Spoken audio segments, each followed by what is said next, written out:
Boa tarde, doutora Cecília Richard, doutor Emílio Murad. Eu acredito que vocês estejam gostando bastante do ABOM. Como está sendo a impressão de vocês?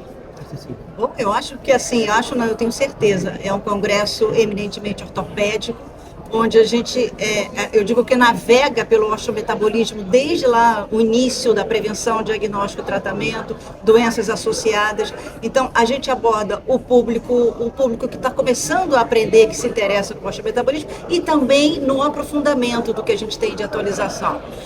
Com as sociedades correlatas, porque como a gente está falando de uma entidade multidisciplinar, existe a necessidade de você ter um approach também em relação a endócrino, reumato, ginecologia, já que a gente está falando de uma entidade disso, nessa apresentação. Mas eu acho que mais uma vez a gente tem pessoas, médicos extremamente capacitados e que está sendo impactante esse congresso, essa é a minha opinião. Eu não sei se é a sua, Emílio. Aqui nós temos... Eu particularmente sou suspeito de dizer, porque o osteometabolismo entrou na nossa veia, então, assim, e é muito bacana, por exemplo, o congresso, ele se direcionou para uma avaliação básica e avançada, para que, inclusive, assim, a gente tem vários residentes, tem alguns ortopedistas que não davam tanta importância, e assim, por exemplo, a osteoporose, que é o principal alteração osteometabólica, é muito importante, assim, no sistema público de saúde e no nosso dia a dia. Então, o que nós temos aqui é uma coisa fantástica. Então, eu digo que sou suspeito porque, assim, a gente vive o osteometabólico. Eu estou do lado da ex-presidente da ABOM, né, que ela sabe do entusiasmo que a gente leva. Então, o Congresso eu acho que está abordando muitos temas interessantes. Lembrando que ele é o futuro presidente. Vamos ver. Mas, então nós estamos assim, abordando tudo de uma maneira que as pessoas precisam ver, além da gravidade, mas é o nosso dia a dia. É o que a gente pega todo dia no consultório, e se você não souber tratar, você está sendo, não sei se eu posso usar o termo, até negligente. Não, eu concordo você atender um com você, paciente e não abordá-lo de maneira adequada. Porque pensando que a nossa especialidade trabalha muito osteomuscular, e a osteometabólica está ali. Então, a gente tem a parte preventiva da ortopedia. Ela é nossa. Muito tempo a gente delegou para outros, para endócrino, para reumato. Essa é nossa área de atuação. E essa é a nossa visão também, não é, Emílio? Essa é a nossa visão também, que assim, a gente acompanha o paciente desde a fratura e ao tratamento clínico e cirúrgico. Então, mais do que nunca, a ortopedia, que é a nossa entidade, é uma entidade que mais agrega ortopedistas no mundo, mais do que nunca a gente tem que estar abraçando essa patologia como um todo. Todas as outras especialidades contribuem porque nós temos também a osteoporose secundária e diversas outras causas. Mas sem dúvida nenhuma, então mobilizar essa turma, e muito bom daqui também a gente está vendo essa quantidade de residentes que está vindo aqui. Um público bem jovem nesse evento. Então eu acho que público jovem é mais fácil da gente conseguir mobilizar. É mais fácil da gente conseguir fazer com que eles atuem de uma maneira muito mais preventiva, né? Porque a gente já pega no nosso dia a dia, o Emílio faz coluna, a gente também, você já pega o paciente fraturado muitas das vezes, e muitas das vezes sem diagnóstico, aí eu me refiro à fratura vertebral, né? Ela é extremamente subdiagnosticada. Então, e aí a gente já entra naquele paciente com muito alto risco de fratura, já precisa de uma outra medicação, muito mais potente. Acaba sendo tardio, né, Cecília? Exatamente isso. Então, assim, conscientizar esse povo aqui, esse povo jovem, esse povo que eu digo que está aberto aí para tudo que a gente tem que falar, que a gente tem que prevenir antes de... E para prevenir você tem que fazer? Buscar. É o que eu sempre falo. Busca uma fratura, faz os exames básicos, se mobiliza com o paciente, abre a tua cabeça um pouco, não deixa só aquela 4 linhas te envolver e você não, porque se você não buscar, você não encontra. Muitas das vezes ela não tá na tua cara, muitas das vezes a densitometria não te mostra que aquele paciente está, muitas vezes ele tem uma osteoporose secundária, e se você não procurar no exame de sangue, ou sérico, de urina, você não encontra. Então, tem que buscar. Eu acho que isso é extremamente importante. Para isso, a gente tem que indicar, orientar, treinar muito esse povo. Eu não sei, o que você acha? Aliás, eu quero passar para você, Cecília, que você adora, e eu adoro quando você apresenta isso, que é interessante para quem está nos ouvindo, inclusive para os mais novos, que eu gostaria que a Cecília falasse da cascata fraturária, que isso é importante. Sim. Porque quando nós trouxermos as outras especialidades para cá, não é para que as outras especialidades saiam com a nossa formação. Não, é para que nós absorvemos as orientações dele para o nosso dia a dia. A gente está alerta se precisa ou não. Teve uma aula fantástica de testosterona. Será que precisa todo mundo fazer testosterona? Que virou moda. Sim. Então a palestra ontem foi fantástica, que ele falou que não, é só quando você tem um sintoma. E outras coisas, vitamina D, reposição hormonal. Então nós, quando foi feita essa grade, foi pensando que nós, ortopedistas, façamos uma avaliação generalista desses pacientes, isso que a Cecília falou, buscar o paciente antes que ele complique, né? Para que, aí sim, se ele tiver uma alteração importante, endócrina, você vai encaminhar para o endocrinologista, mas nós temos que estar atentos a investigar esses pacientes, né? E eu acho que isso aí, e nisso eu acho que no nosso congresso aqui, a gente conseguiu contemplar essa grade grande, né? E nisso o que a Cecília falou, sempre estar atento. Por exemplo, muitas fraturas de coluna por osteoporose passam às vezes assintomáticas. 2/3 dela, né? Eu costumo dizer, a fratura para osteoporose não é uma surpresa, não é um acidente, ela já é inesperada. Sim, não é surpresa. Quando acontece é porque é alguma coisa. E aí eu achei fantástico quando ela fala da cascata. Pois então, a gente fala, né? A tão temida cascata frágil. Eu só quebrei o punho. Aquela paciente disse, eu só quebrei o punho. Não, mas eu caí. Se você caiu da tua própria altura, você simplesmente tem uma fratura por fragilidade óssea.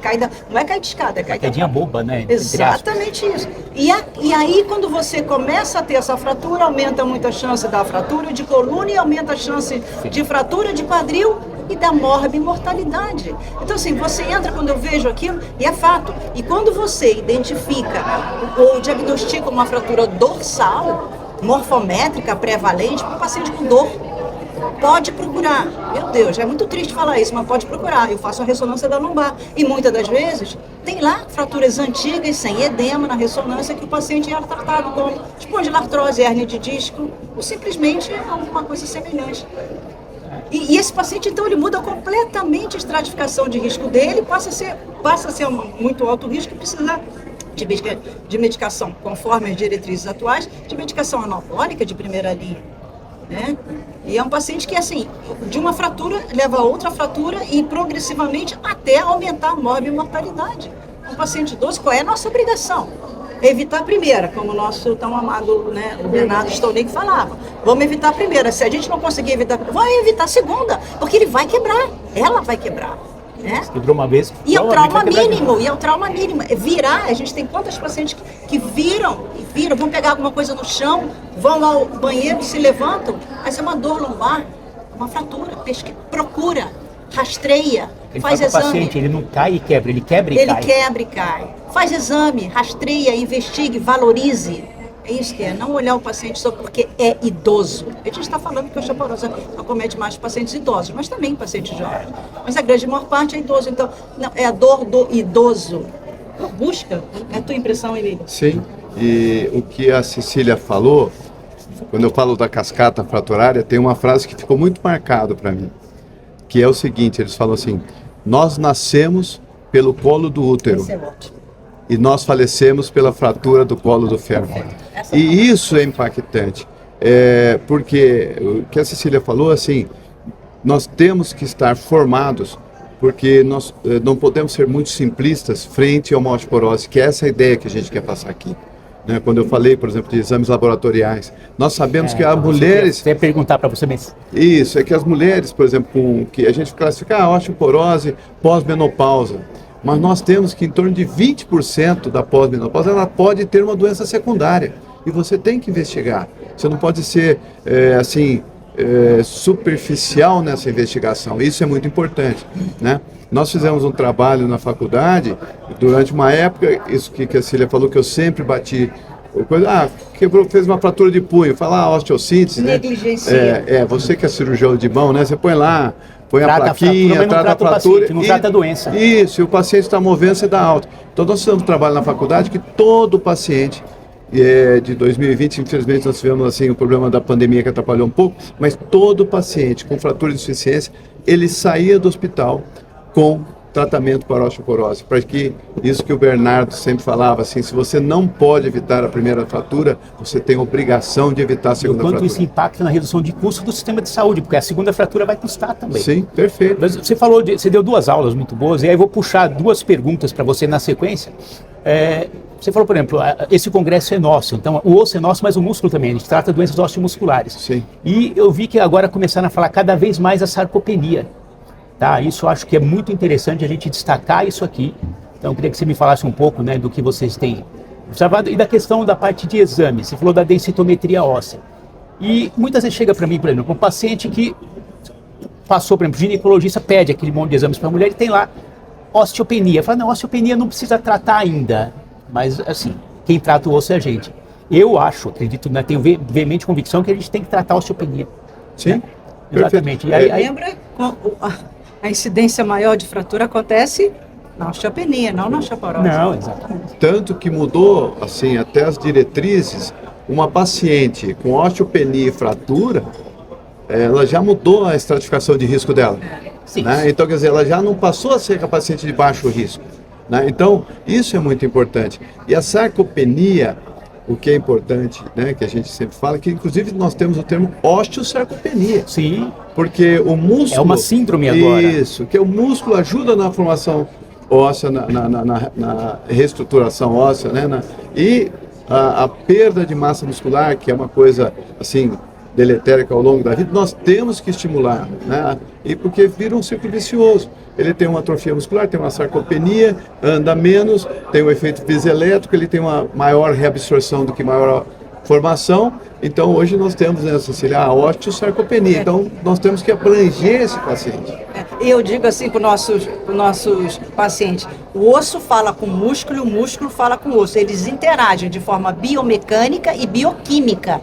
Biomecânica e química. Então, esses 2 componentes têm que andar juntos. Eles andam negativamente, mas eles respondem positivamente. Eles andam juntos porque eles se falam, eles se interagem de maneira bioquímica e de maneira mecânica. Biofísica, porque tem todo o efeito piezoelétrico. Piezoelétrico. E outra coisa que nós estamos trazendo também, assim, junto com o nosso osteometabolismo, é inclusive a avaliação dos pacientes com as artrites, os processos articulares, porque também isso é importante, né? Então a gente tem que melhorar de uma forma global. Então hoje a gente tem, assim, acrescentado ao nosso tratamento, inclusive aí o whey da vida para a parte muscular, a creatina e também os colágenos. Sim. Então, nós temos que ver o paciente como um todo. Nós não podemos dizer, igual a gente quando se apresenta, eu sou cirurgião de coluna. Então, quer dizer, eu tenho que esquecer o resto. Não, eu sou ortopedista. O paciente que vem no meu consultório... E antes de ortopedista, eu sou médico. Exatamente isso.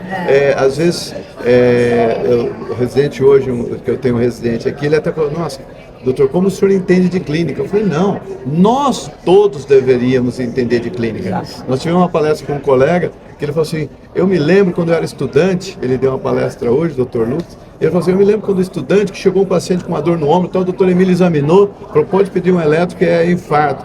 Né? E aí o pessoal ficou, será? Mas por quê? Porque nós somos médicos, né? Sim. Então, isso é importante. E esse congresso a gente conseguiu, acho que de uma forma geral, a gente global pegar tudo isso. Multidisciplinar. Eu acho que a gente conseguiu... Você comentou das fraturas, dos pacientes de baixo, médio risco, mas a doutora tem uma experiência grande e falou muito bem do alto e altíssimo risco. Muito alto risco. Muito alto risco. A gente recebe, talvez quer dizer, a gente é apaixonada pelo osteometabolismo há 40 anos, mas cada vez mais a gente vê esse paciente, infelizmente, exatamente por essa avaliação mal feita ou não avaliação precoce, a gente vê esse paciente de muito alto risco. 2 ou mais fraturas vertebrais com paciente idoso. Nós ortopedistas não sabemos manejar. A gente, no máximo que a gente chega é no bifosfonato. Exatamente. E aí para. E aí o paciente, densitometria após densitometria, continua piorando. Exatamente. Mesmo com o tratamento. E o que a gente fala? É um paciente que já tem toda a sua estrutura esquelética completamente deteriorada. A trabecular, a cortical, todos os envelopes estão comprometidos. Aí você tem um whey para o osso. É isso, não adianta, isso foi perfeito. A gente não tem como fazer com antirreabsortivo, não tem como diminuir, porque eu não tenho osso, eu tenho que construir meu osso, que a gente fala tanto boto aqui a turma Build Bone First, que é, vamos construir primeiro, aí eu mostro o meu slide lá de construindo, porque a tua estrutura está completamente deteriorada. Vamos construir e daí manter esse osso daí para frente, né? E aí você já parte hoje com as novas diretrizes de uma medicação antirreabsortiva, que é o mais que a gente usa aí no mundo, para uma medicação anabólica, que vai construir esse osso para depois a gente manter ela através de antirreabsortivo. Então, esse paciente hoje, eu acho que essas diretrizes, lógico, nada supera o nosso julgamento clínico, né? Eu acho que cada um está lá atrás da sua mesa com o seu paciente, é tudo bem. Mas são maneiras de você mensurar, plotar aquele paciente em determinada categoria para te facilitar, lógico. Você vai definir isso com o paciente, não quero fazer esse biológico, não quero fazer isso, não gosto de fazer injetável. Tudo isso você define. Mas você tem que oferecer o que você considera e o que te apoia a parte científica do mais direcionado para atuar de forma. Porque é meu paciente que eu falo, não tem tempo. Esse paciente grave, ele não pode esperar, porque ele vai ter outras fraturas. Então você tem que agir com medicação de forma que tenha atuação robusta e rápida. E em todos os envelopes esqueléticos, né? Você fala, uma ajuda o osso trabecular, outra ajuda o osso cortical, ou seja, vértebra ou fêmur. Tá, mas eu preciso, ela vai ter todas essas fraturas se não tratar. Então eu tenho que agir rápido, de uma forma que tenha uma atuação robusta, rápida, e em todos esses envelopes. Isso é um anabólico. Dependendo de um ou outro, a gente tem 2 no mercado hoje em dia. Ou seja, olhar todo o espectro todo o espectro. E definir junto com o paciente. Agora, até para finalizar... Mas só tipo assim, a gente não quer chegar nesse ponto, sim, né? A gente não quer prevenir, por isso que eu falei da osteopenia, né? A osteopenia não chegou na osteoporose, eu não vou tratar. Mas só uma coisa antes, que eu acho que quando você falou assim, nós somos médicos, né? Nós somos médicos. Eu acho que muitas das coisas nós conseguimos triar numa anamnese bem feita.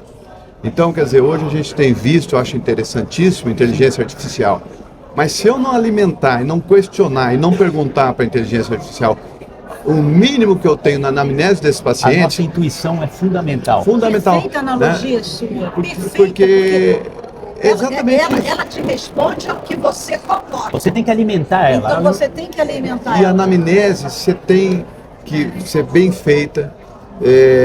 E aí sim você pode colocar, porque é lógico, eu vou para a inteligência artificial, eu ponho a idade do paciente, os antecedentes pessoais do paciente, os usos do que ele está fazendo. Não, ele bebe, ele é diabético. Se eu alimentar com tudo isso, estratificação do risco, beleza, a inteligência artificial é muito alto risco, a indicação é para anabólico, pronto. Mas se eu não alimentar de uma maneira adequada, o paciente tem 62 anos, está com uma osteopenia, ponto. Eu vou falar, osteopenia, 62 anos, sem nenhuma queixa, você não alimentou com nenhuma queixa que você não colheu na amnese, vai falar, então é só atividade física, cálcio, vitamina D. Pronto. Então ela vai estratificar errado. Então isso é muito importante, porque hoje eu vejo assim, eu tenho uns colegas que estão usando inteligência artificial na consulta médica. Eu não vou criticar, mas grava, eu tive acesso a isso aí. Eu fiquei lá, num período experimental, que a gente conversando, a inteligência artificial colhia os dados e até orientava e dava o diagnóstico e conduta. E até o tratamento. Então, quer dizer, nós somos médicos e nós somos responsáveis por alimentar de uma maneira adequada. Isso é muito importante. É o que a Cecília falou, que o que eu não perguntar, às vezes o paciente não vai responder. Por exemplo, uma coisa que ele omite e que atrapalha muito é o paciente soro positivo. Sim. Que hoje, se você não questionar se está usando algum medicamento, se tem alguma doença, isso altera o nosso quadro, isso altera a nossa conduta, porque a gente sabe disso. Então, antes de qualquer coisa, e isso que o Congresso está trazendo, informação de outras especialidades, para que todos nós aqui saímos aqui assim, puxa, o sujeito falou que mieloma múltiplo tem tal, então eu preciso pedir tal e tal exame. Coisa que eles não pedem na rotina. Então, por isso que eu estou achando que é muito legal. A inteligência artificial, ela é mais rápida, mas ela não é infalível. E qualquer falha que acontecer no trajeto, o responsável não é a máquina, é você. Sim. Quem responde por negligência é o médico, não é o computador. Então, isso é perfeito. A gente não pode esquecer o básico da medicina, que é a anamnese, mas é um físico bem feito. Agora, a gente falou muito sobre o paciente mais idoso, osteoporótico, só que você falou uma coisa, falou um tema muito interessante, que foi a fratura por estresse, que é um público diferente. Tá? E aí a gente fala muito que a atividade física é importante. E a fratura por estresse, ela foge, né, conceitualmente um pouquinho da osteoporose, né, que vem Sim. pelo envelhecimento. E a abordagem também é diferente? É diferente. Fala A um pouquinho abordagem, pra mim. então, a fratura de estresse são hoje, com essa onda do tal do CrossFit, né? Então, se eu aumentar muito o ritmo, a frequência, o ritmo e a carga em um espaço de tempo pequeno, não com um repouso articular e muscular necessário, eu crio uma fadiga e esses pacientes vêm a poder desenvolver uma fratura de estresse. Então, isso foi observado lá atrás, principalmente nos militares, que tinham, ao marchar com frequência e tal, e tinham muitas fraturas em metatarso. E, por exemplo, os corredores têm muito comum, tem muito, e virou uma onda em corredor de rua. Então, assim, se você aumentar a carga, a força, aumentar a frequência e não tiver um repouso adequado, você pode desenvolver, e às vezes ela é subdiagnosticada. Porque é aquele paciente que vem com uma dor ali no pé, está mancando, está com dor no pé ou na perna. Fascite plantar, né? Fascite plantar ou canelite. É canelite. E na verdade pode ter uma fratura por estresse. Então a abordagem é diferente. É aí que está a anamnese. Faz atividade física? Faço. Faz atividade. Não, então vamos ver a frequência, o que você faz, quantas vezes você faz, quanto você tem repouso. Então isso é muito importante. Vou falar o que me perguntam. Um paciente atleta e o crossfiteiro não quer parar. Sim. Você fala, ele para um pouquinho, ele vai voltar, ele vai sentir dor de novo. Não tem nada para reforçar o osso. Você acha que os antirreabsortivos teriam espaço? Não, seja sincero, da tua prática. Fala off-label. Off-label, sim. Off-label, sim. Off-label, sim. A gente tem um medicamento que a gente usa off-label na fratura, não para prevenir, mas no tratamento, né? Para acelerar o retorno do esporte. Do esporte, que isso é uma coisa importante, para que você devolva esse paciente mais rapidamente para a sua atividade. Porque ele está falando de paciente esportista. Isso a gente tem, uma situação diferente do que um paciente que não faz. Aquele paciente que não vai parar. Ele vai voltar de qualquer maneira. O paciente de alta performance, um jogador de futebol, vamos dar um exemplo, não gosto de falar nome, mas por exemplo o Neymar, teve lá a fratura do metatarso, né? Ele estava indicado cirurgia. Por quê? Porque com a cirurgia você realinha, você fortalece, você recupera mais rápido. O de alta performance. Diferente de uma fratura de metatarso num paciente de baixa performance. Você só faz repouso, ele vai retardar mais tempo para voltar à atividade física, mas ele é um paciente de baixa performance. Né? Então isso muda também se é uma de alta performance, porque o baixa performance que não evolui bem vai para a cirurgia. Por exemplo, do metatarso. E o de alta performance você opera mais precocemente para que ele retorne mais precocemente à sua atividade. E aí nesse atleta de alta performance, entre vitamina D em alta dose ou antirreabsortivo, qual que você acha que faz mais sentido? Agora podemos falar off-label, né? Não, tô cutucando mesmo. Porque assim, off-label a gente tem usado o ácido zoledrônico, né? Esse é off-label, eu tenho tido uma resposta satisfatória. Eu tinha uma maratonista que depois do tratamento nós recuperamos mais rápido, inclusive ela participou de uma maratona depois de 6, 7 meses, ela voltou. Tive um jogador de futebol de salão que ele voltou, inclusive foi para a seleção brasileira, então isso... Perfeito. Muito bom, foi muito agradável a conversa, a gente aprende muito, espero que o público também esteja aproveitando. Agradeço a participação de vocês. Obrigada a você pela oportunidade. E um excelente congresso para todos nós. A todos nós. Obrigado pela oportunidade. Tchau.